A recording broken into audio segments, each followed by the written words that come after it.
كيف تعرفنا على بعض؟ واحدة من الأسئلة اللي أنا شفتها الآن. تكلمنا عن علاقتنا وبداية علاقتنا وبالتفصيل في بودكاست أنت صح في الموسم الثاني، من ابتداء من حلقة اسمها التعارف في العلاقات العاطفية. تكلمنا عن علاقتنا 3 حلقات تكلمنا فيها عن كيف تعرفنا أو كيف علاقتنا والصعوبات اللي مرت بيها علاقتنا. 3 حلقات تعرف العلاقات العاطفية، جاهز تخطب، في ثالثة نسيت اسمها ايش؟ جاهز تخطب، وبعد الخطوبة التحضير للزواج، زواجك قرب استعد. زواجك قرب استعد.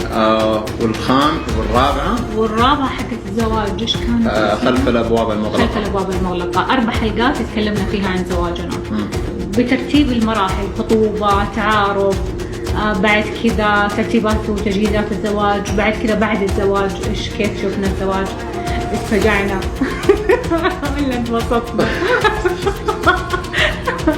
في لسه حلقات ممكن نتكلم فيها، وممكن في البثوث بعد كذا نتكلم انه بعد سنة كم سنة من الزواج كيف ايش حسينا، ايش اللي تغير كذا. ايوه، هل الحب ما زال موجود ولا لا؟ اوكي، وايش التحديات اللي واجهناها، وكيف المشاعر بتختلف، وكيف الشخصيات كمان بتختلف، لأنه بتظهر شخصية جديدة، شخصية تخليك تقول ها هو أنا اخترت كذا. أنا اخترت كذا. نعم. لا، ما هو شرط إنه أنا وإنتي، مو شرط كذا، بس فعلا هذا بيصير في الزواج. الواحد يتفاجئ وينصدم يعني. أنا حسيتك تبغى تشتكي. لا أنا بالعكس، من يوم ما بدأنا البث أنا قاعد أقول إني مرة مبسوط، وجيت ولقيت أشياء مرة حلوة في البيت، ويعني المفاجأة كانت مرة حلوة. عارف فضول واهتمام منكم، لكن يا ناس ولعت لك قلب يا ناس. إيش يعني طيب هذا القلب؟ ما أدري. بس شفت قلب عليك عجبني. اوكي. فالأسئلة الخاصة ما بنجاوب عليها، يس، وبنعتبرها جزء من حياتنا الخاصة. شكرا للي بيدعي لنا وبيرسل لنا أمنيات حلوة. أحيانا ما بلحق أشوف الاسم، بس شكرا لأي أحد بيدعي لنا. والدعوة الحلوة ترى برضو كمان بترجع لصاحبها بكل نصيب منها. يعني اتمنى لكم التوفيق وكذا وكذا، دعوات زي كذا تسعدنا احنا لما نقراها، ما هو عشان كنا نحتاجها، لا، بنحس انه لسه المجتمع فيه خير، في ناس كثير بتتمنى الخير للآخر. الناس اللي قلبها نظيف، الناس اللي تتمنى الخير للآخرين، استمروا، انشروا هذه الطاقة، سواء كنتوا اونلاين، سواء كنتوا مع اشخاص حوالينكم في ارض الواقع.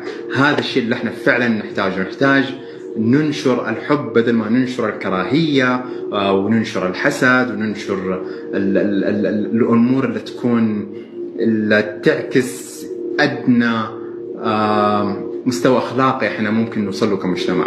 احنا الان التعليقات اللي كذا، وحتى الاشخاص اخرين هم مجروحين يحاولون يجرحونا، خلاص ما عاد هذه الامور ما تاثر فينا، يعني مهما كتبوا مهما قالوا ما ياثر. سوسنت، ما عجبتك محاضراتنا اخرج عادي ببساطه، في بثوث كثير، ما نبغى نجاوب على الاسئله، نجاوب على الاسئله في وقتنا الخاص، لما نحس انه في سؤال نجاوب عليه. إذا إحنا ما الكلام يعني السيء ما يأثر علينا، في أشخاص آخرين لسه هم في مراحل تطور معينة، في بعض العبارات تجرحهم، أو يكونوا في ظرف معين أقل كلمة ممكن فعلا تأثر عليهم بشكل كبير. فهنا يجي دور الأشخاص الإيجابيين، الأشخاص اللي فعلا يعني يتمنوا الخير للجميع ولنفسهم أيضا.